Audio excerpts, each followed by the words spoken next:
أعوذ بالله من الشيطان الرجيم. بسم الله الرحمن الرحيم. الحمد لله رب العالمين وبه نستعين. والصلاة والسلام على أشرف الأنبياء والمرسلين حبيب قلوبنا وطبيب نفوسنا رحمة للعالمين بالقاسم محمد.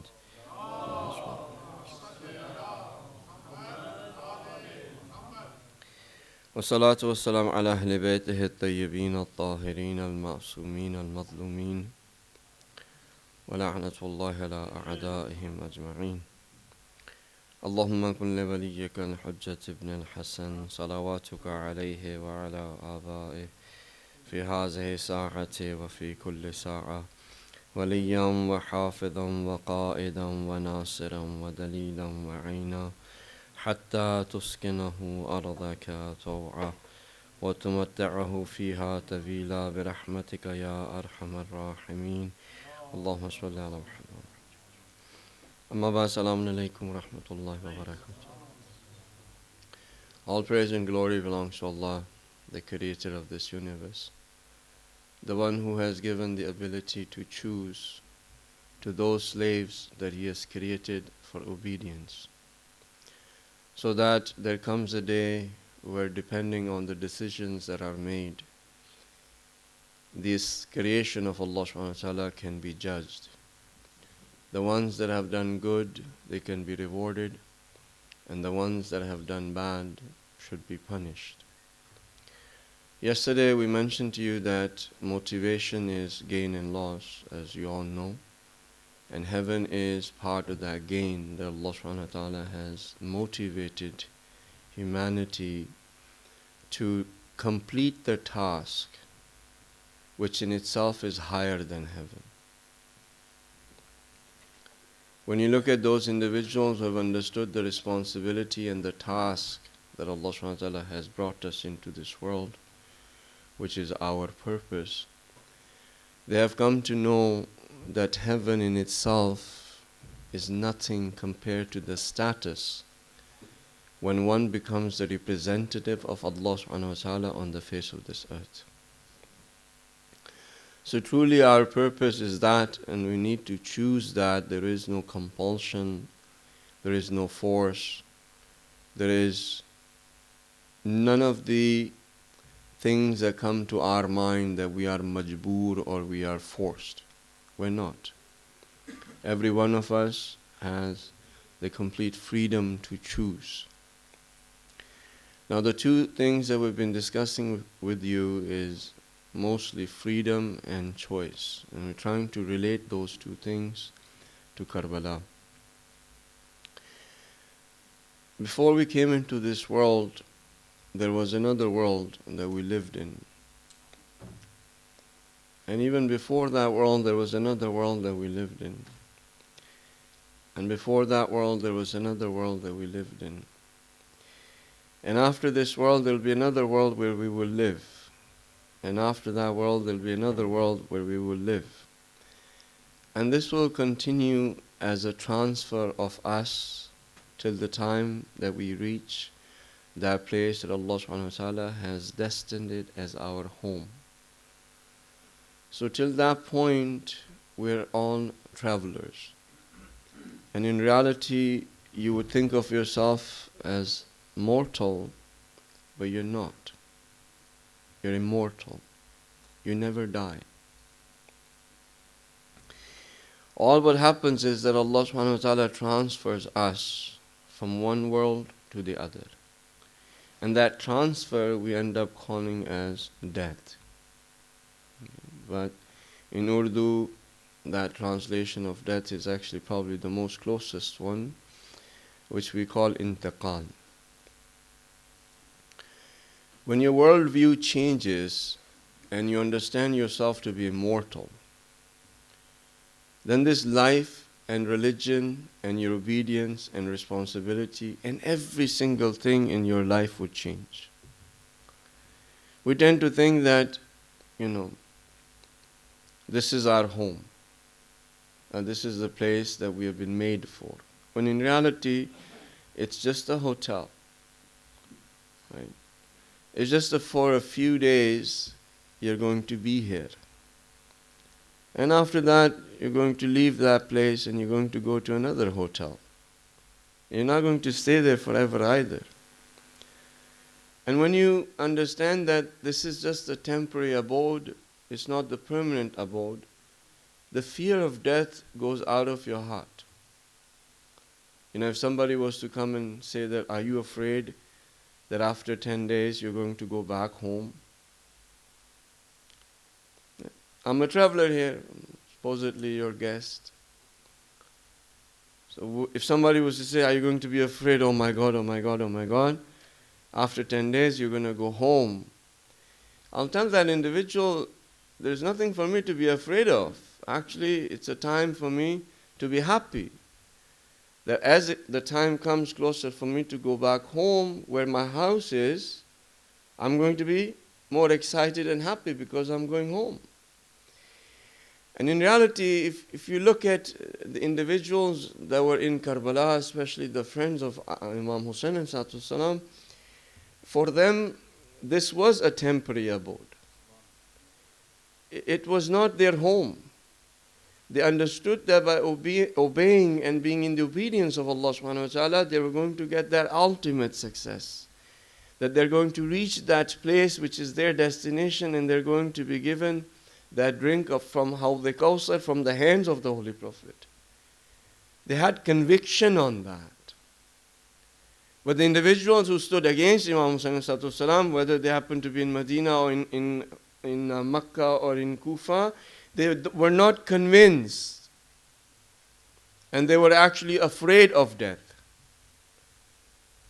So, the worlds that existed before we came into this world, of course, it's not our topic, but I can just name them and maybe give you an example to let you know why is it that it is such. So it was Alim Izar, and then it was Alim Arwah, and then it was Alim Mithaq, and then Alim Mulk, that we are here. Then after that it will be the universe of the grave. And then after that it's going to be the universe of Barzakh for some of us. And then after that is going to be the universe of the Day of Judgment. And after that Pul-e-Sirat, and then we reach home. So we are almost middle of our journey, you can say. Right? Almost in a way we are in the middle of our journey. Al-Midhar translated is the universe of particles. Zar is like a particle. We have traditions in Usul Kafi that narrates about that universe. Al-Arwah translated is the universe of the souls. Al-Mithaq is the universe where we made promises to Allah subhanahu wa ta'ala that we were going to come into this world and utilize that choice to make the right decisions. We said to him, Alastu bi rabbikum, Allah subhanahu wa ta'ala asked all of humanity, who's your Lord? And we said, Qalu bala, you are our Lord. By choice, we came into this world to obey Allah subhanahu wa ta'ala. It was not forced upon us. When we saw His beauty, His glory, His power, His might, when we knew Him, when we saw Him, when we spoke to Him, we were mesmerized. And we wanted to be tested and shown that Allah subhanahu wa ta'ala is worthy of obedience by choice. And there is also a particular verse which we can narrate if you wanted to look at is Surah Ahzab, and verse number I believe is 72. Where I had given you the translation before that we presented a trust to the heavens and to the earth and to the mountains. Allah subhanahu wa ta'ala brought, whenever He says as-samawati wal ard, what He is meaning is all of His creation. Because there's no such thing as a sky. No, you're looking at me as if, you live in space, right? There is no such thing as sky. What you see as blue is because of the particles being reflected and gives you that color. And at night you don't see, the light is not there, so therefore you see the stars. It's not that, there is a sky and then after that, no. You enter into the atmosphere. There's no such thing as a sky. What it is that point of reference would dictate something to be up or something to be down. But that's point of reference. So when you go onto the moon, where do you see the earth? Up or down? Okay. When you're on the earth, where do you see the moon?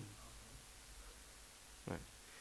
So samawati wal ard, basically what it means is that if you were to take this universe and you were to have the limit, that would be one being the top and one being the bottom. Whatever is in between, Allah subhanahu wa ta'ala means all of His creations. Right? Wal jibal, and He brings the mountains. Because mountains to us, when we look at them, they seem to be very high and mighty. And after that, because what He wants to say that all of this creation was given this trust, but they refused it. And they became afraid of it. Meaning what? The sky, or as a creation of Allah subhanahu wa ta'ala.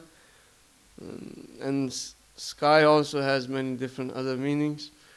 But we won't go into those. But everything that Allah subhanahu wa ta'ala had created, all of the mighty, for example, stars, right? The planets, right? The mountains, the trees, everything. And you're looking at me, when we say everything, our mind doesn't really comprehend everything. But today, science tells you that there's about 240 or 280 billion galaxies. 240, let's say, we won't say 280, 240 billion galaxies with trillions of planets and stars. Trillions. And that too is it's number that we have come up to. You know that there are 250 trillion ants in this world. Right? So, quadrillion ants live on this earth. It is just a small planet. This is the youngest and the smallest planet in this whole galaxy or this whole solar system. Now, if you want to go through like how many grains of sands are there and how many, your mind, there is nothing that can comprehend it. And out of all of those creations, they said that we don't want this trust. And what this trust was, according to the Mufassirin of the Holy Quran, one of the explanation of it is the choice to the level or the degree where you can decide what you will become. Where you can decide what you will become.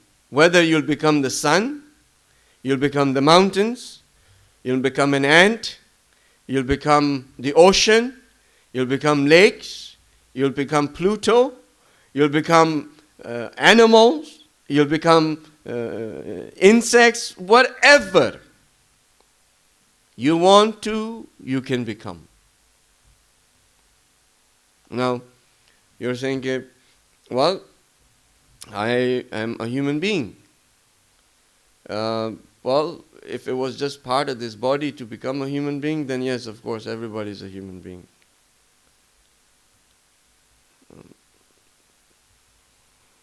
Chalo, I'll give you another example, which I've done before too. So, what is this? It's a hand. Okay, it's my hand. Right? This is my hand. Yes. This is my Abba. This is my Kaba. This is my hat. Okay? Is this me? Is this me? Okay. Is this me? Is this me? Is this me? No. This is my hand. Just like this is my Kaaba. Just like this is my Abba. Just like this is my hat. My glasses. What that shows you as this is something else that belongs to me. I am something else and this is something else. When you look in the mirror, you say, I am looking at myself. No, you're not looking at yourself. You're looking at your body. None of you go outside and say, somebody says, this is my car. You say, well, you start shaking the car's hand.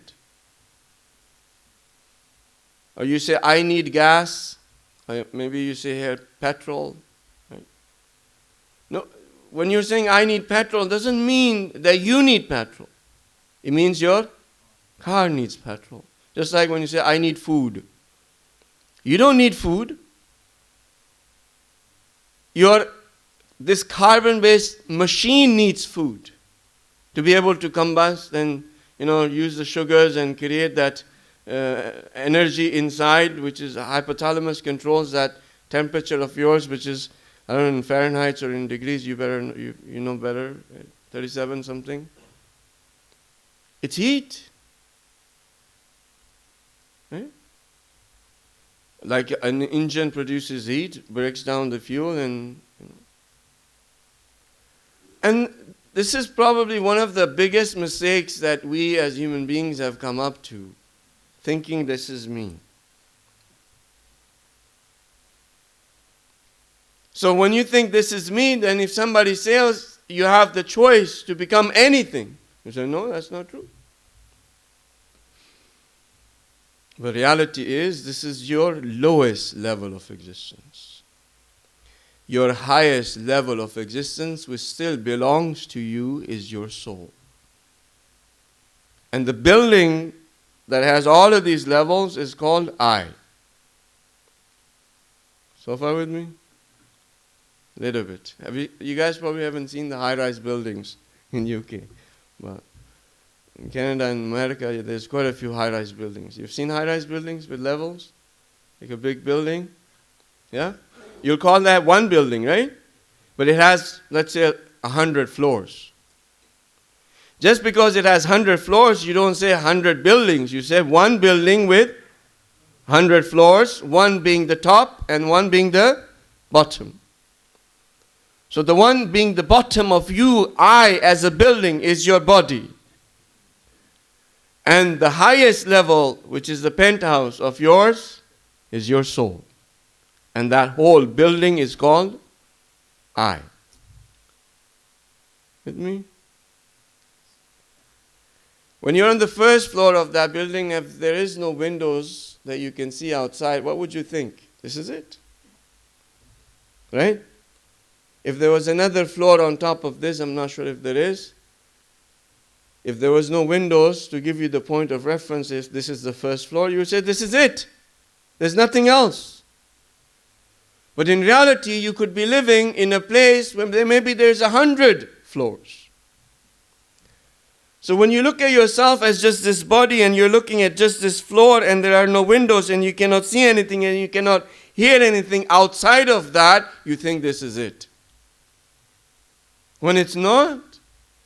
The individuals realize that this is the lowest level of my existence. This is just a carbon-based machine that Allah subhanahu wa ta'ala has given to me to own for a certain amount of time. It's a rental. Even on top of that we think this is such a big thing. It's a rental. It's just that, when you rent a car, you can see the logo of Hertz or, I don't know what you have here. Rent a car logo, Yeah. So let's say you have like a person come in a Maserati and you're, wow, this guy coming in a Maserati and comes out of the car and you see the keychain and it says Hertz. Your whole impression would go of that person. He's driving a rental. Every single thing that Allah subhanahu wa ta'ala has created, there is a tag that says manufactured by Allah. Rented to individuals with the responsibility to make the right choices, to utilize this rental in the right direction, which is that path called Sirat al-Mustaqim, which is that path that leads you towards Allah subhanahu wa ta'ala.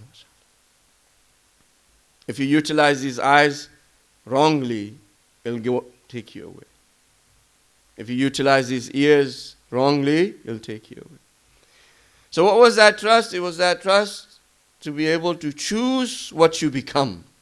And the day of judgment is going to be the revealing of that building that you and I have.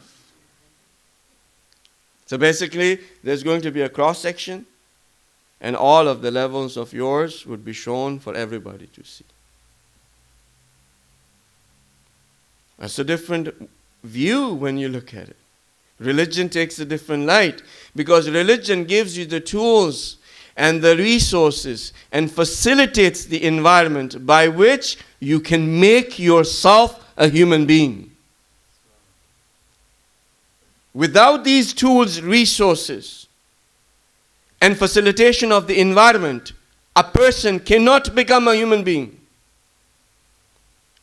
They will either be based on their instinct of as an animal, or they will sink lower than animal, or they will take the shape of a devil, or they will take the shape of anything that they desire. But they will not be a human being.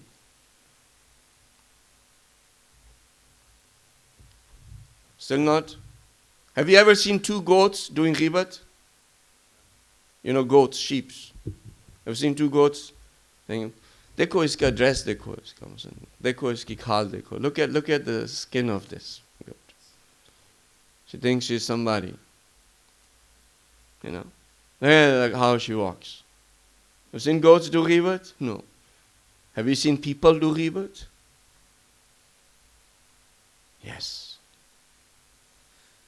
So what are they? Human beings?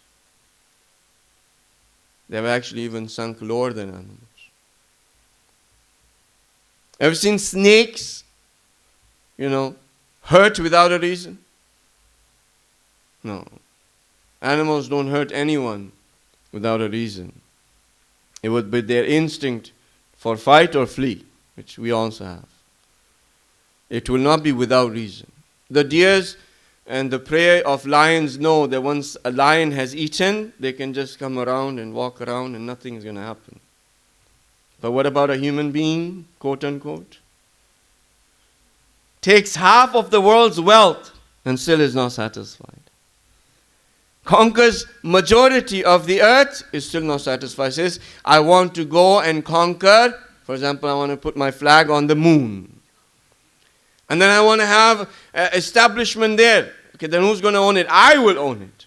Okay, then what? I will go to Mars and put my flag there and own it. Then what? Then I'll look for another planet. Then what? Another galaxy. And this desire of owning and conquering and control will never end.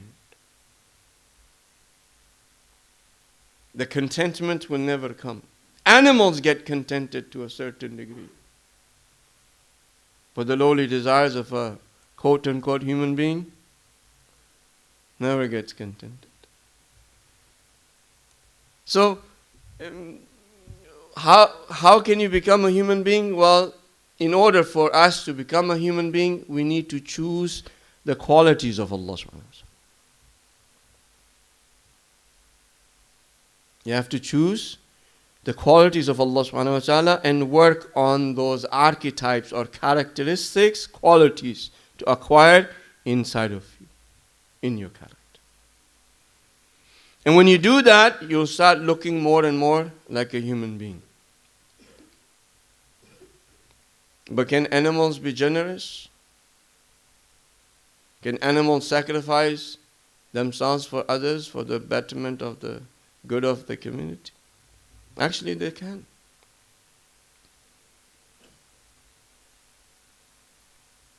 I'll give you a few examples. There is a fish in the Amazon that carries the fry in its mouth for 6 months. Doesn't eat for 6 months. The mouth of the fish is the sanctuary for those fries. And it's a male. Takes care of its babies for 6 months, does not eat.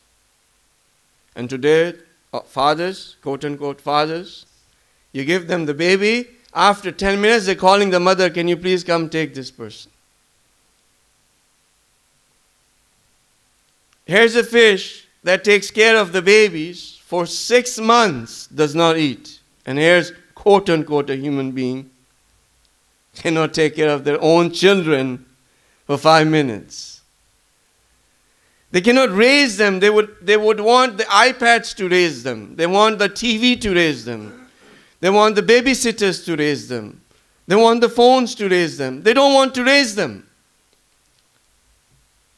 They would rather have the sister go out and bring 30,000, 40,000 pounds, whatever it is, and have the children be raised by somebody else rather than their own mother, so they can have a lavish life. Or they can have their lowly desire fulfilled without having to go through too much of a credit. Right? There is one more example and then we're done. There's a tree in Africa where the giraffe eats that tree, and when it eats it, the leaves, the tree produces a chemical pheromone or whatever you want to call it, is molecules that travel through air and reaches the other tree, and the other tree gets the signal that there is a giraffe coming, and the tree turns the leaves into bitter. The leaves taste becomes bitter, so that when the giraffe comes to the next tree, eats the leaves, it says bitter, moves on. That tree told the other tree, watch out, there's an enemy coming. Myself, it's too late for me, but you, be careful. We as human beings, we have lost our humanity and nobody cares. As humans, we have lost our humanity and we don't care. We have come to the point where we have sunk lower than the animal kingdom. The social scientists, they say that if human beings could live like ants, there will be justice and peace on this earth.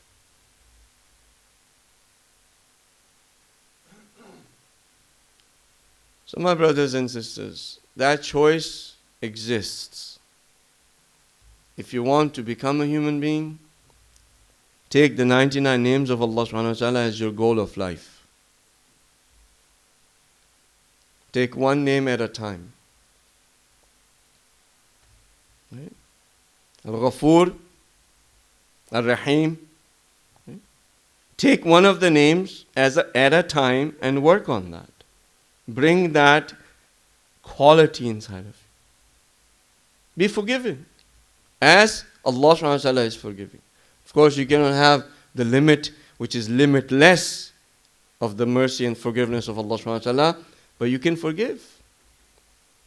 Forgive that because I am forgiving as a creation of Allah that has the ability to acquire the quality of forgiveness for His sake. Forgive each other. We have brothers that don't talk to each other for years. And what happened? Very a tiny thing. He invited me to the house and he didn't offer me food. And they will not talk to each other for years. As a human being, we need to be with all of the qualities of Allah subhanahu wa ta'ala inside of our character. That was the ultimate choice that was utilized by the friends of Imam Hussain. Because they knew that in front of them is that perfect human being that has all of the qualities of Allah subhanahu wa ta'ala.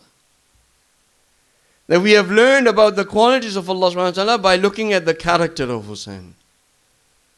We know that he is forgiving. So his creator must be forgiving. And what is the limit of the forgiveness of Imam Hussain? a person who stops him, a person who stops him and says, you cannot go any further, I have been appointed to follow you wherever you go, all the way to Kufa. Right. The person who stopped Imam Hussain ﷺ, when that person realized that what these people are about to commit is the atrocity that would have the biggest punishment in the hellfire, realized, brought his son, brought his brother, brought his slave. He came up to Imam Hussain and said, I am the person who stopped you.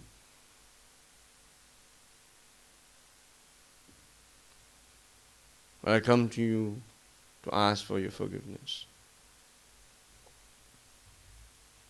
In humility, with hands tied, his neck bent, with humility, he comes to Imam Hussain and says, can you forgive me? Who was this person? Hazrat Hur. He comes, I'm sorry, please forgive me. Imam Hussain says, I forgive you. He said, I want to also ask for forgiveness from the daughters of the Prophet. Comes close to the tent and says, I am the one who stopped you. Is there a possibility for you to forgive me? And when they heard his apology, the daughters of the Prophet started to cry. As they were crying, Hazrat ends up saying that I wish I did not have a tongue by which I would have stopped Imam Hussain. I wish I did not have hands by which I had stopped him. That the daughters of the prophets are surrounded by the enemies because of me.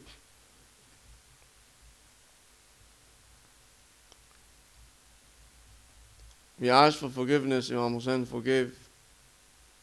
He went to the battlefield. In the battlefield he showed the amount of love that he had for Imam Hussain. His love was there. He was hidden behind the curtain of certain misunderstanding or misconceptions that he could not let go. But when he realized and he let go of those things, it became clear to him. And you can see that in his words too. When he was talking to the daughters of the prophets, he said to them that, forgive me and do not complain against me to Bibi Fatima Zahra.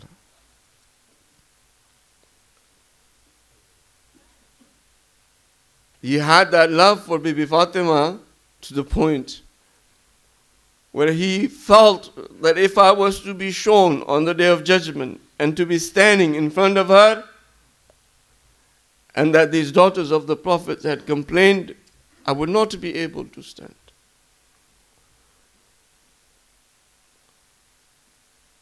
When he came to the battlefield, he showed the reverence that he had for Imam Hussain. He fought bravely.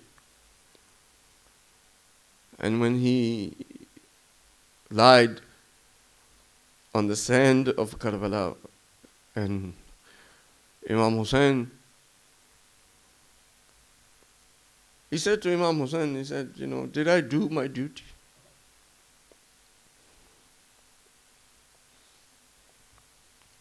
Have I done my duty?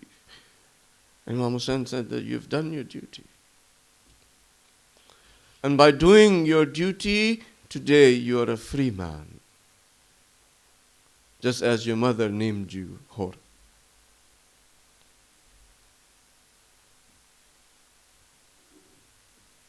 Are there any whores among us?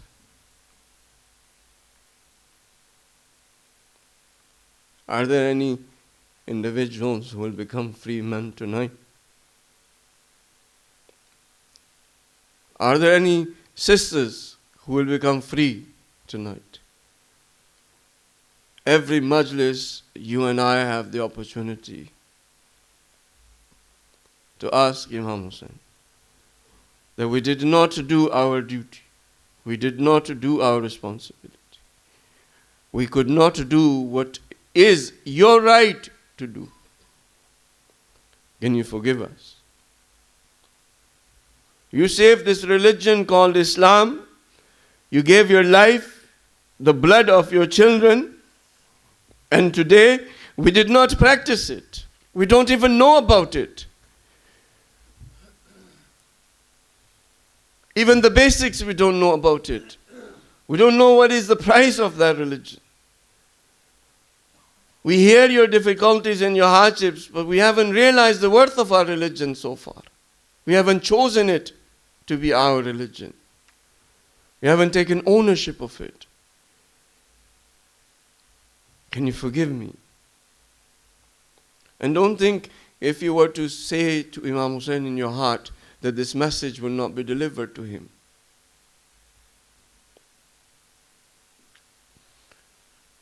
Don't think that he doesn't know what your condition is.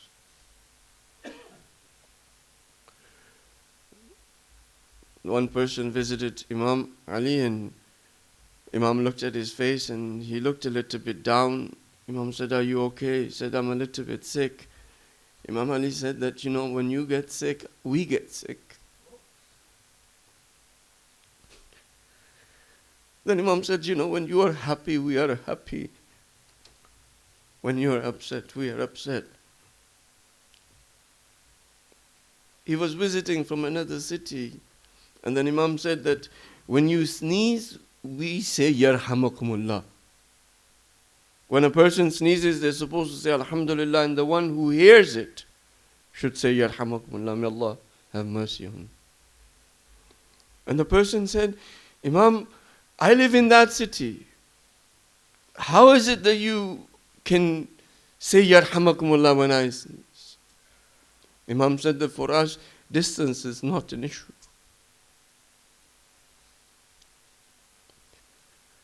There is nothing in your lives that they do not know of. There is none of your emotions that they have not felt. There is none of your happiness that they have not felt. There is none of your sadness that they have not felt. It is their right that this love that we have, we should take heed to what they have said and follow that path that they have saved. May Allah subhanahu wa ta'ala give us the opportunity in this Muharram. May Allah subhanahu wa ta'ala give us the opportunity to be able to ask for forgiveness. For us to become hur, for Imam Hussain to forgive us for our shortcomings. Our tears that we shed, these tears are for you and I. Imam Hussain does not need my tears. These tears are shed, it's for me. That when I shed these tears, my sins are forgiven. If you think that you've done any favors by shedding these tears, you don't do any favors to Imam Hussain. The whole universe is still crying on the martyrdom of Imam Hussain. The creations of Allah subhanahu wa ta'ala cry on him. These tears that are shed so that our hearts can become purified, so that our sins can be forgiven, so that we can realize the magnanimity of the sacrifice of Imam Hussain. There is no favors. If you want to give back something to Imam Hussain, then take the value of that religion and follow it. Show him that his sacrifice did not go in vain. That I chose Islam as my religion and I followed it to the dot.